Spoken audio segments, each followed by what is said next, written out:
own jail here in Fairfax County, Stacy Kincaid has let be known that at least a third of her inmates, she's got over 1,000 inmates every day, over a third of her inmates have mental health problems.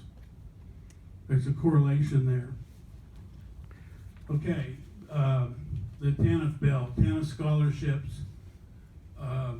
I've been 7 years with the board of Northern Virginia Community College, and one of the areas that surprised me when I first got there was over half of the students at Nova come from the bottom 5th percentile of incomes.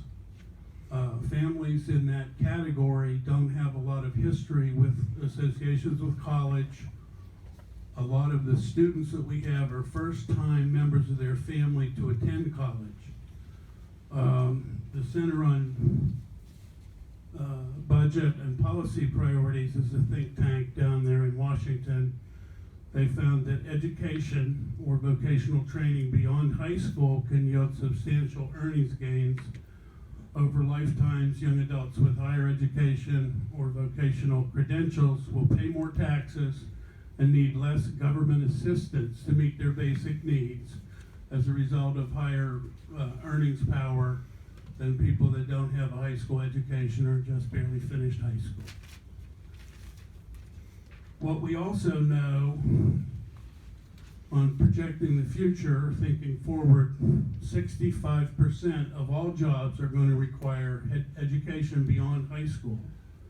In a recent symposium on community colleges, I heard several professionals reference P20 instead of K-12.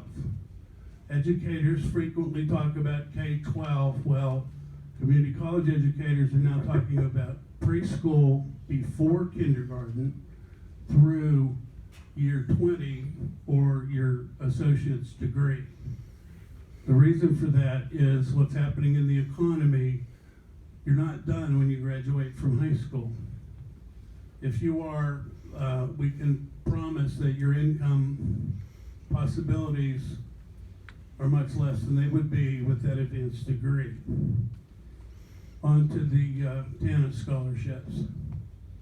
In the history of welfare reform started by Bill Clinton, the grant given to Virginia for TANF or welfare benefits has been more than what was needed to pay for a declining caseload. They redefined eligibility so you don't collect public assistance for your lifetime. You collect it for 5 years and you're thrown out. Well, so many families have been thrown off of welfare, whether they were able to find employment or not. The caseload, instead of 70,000 when the program was first reformed, we now have about 30,000 cases, more or less, in TANF receiving public assistance. What this bill would do, Senator Stanley is from Southwest Virginia. Danville area has been hard hit by poverty. You saw that with Delegate Plum's. That's the south side area of Virginia.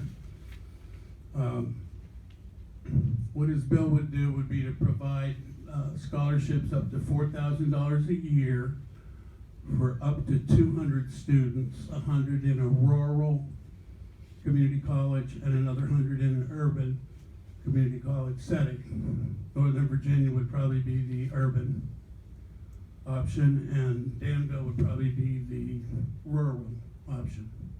Anyway, this is a pilot program to see if giving these students very strong financial assistance to finish 2 years of college would improve their income possibilities. We know it would.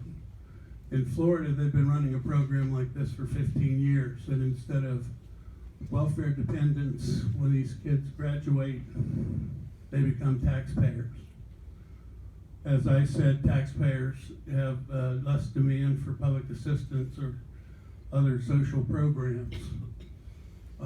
this also helps not just the individual that graduates, but also their families. And it sets an example for their brothers and sisters. So anyway, back to the scholarship program. This pilot program is going to be evaluated, and the Virginia Community College System will file reports each year with the General Assembly on success of the program and ways to modify it going forward. So, prior years we've had a Senate sponsor who's Republican and a House sponsor who's Democrat. The bill passed through the Senate, referred to the House, passed the House Education Committee, and failed at the Appropriations Committee to get any funding. So this is an opportunity for Senator Stanley to file his bill and get it through the House on his own without a sponsor from the Democratic Party. That may be the roadblock it's been hitting for the last 3 years. Politics aside, we hope to see this bill pass this year. We hope to see this possibility open for 200 TANF family students, and see if we can't make a little progress here in Virginia. Thank you. Okay, thanks, Bruce, for that update.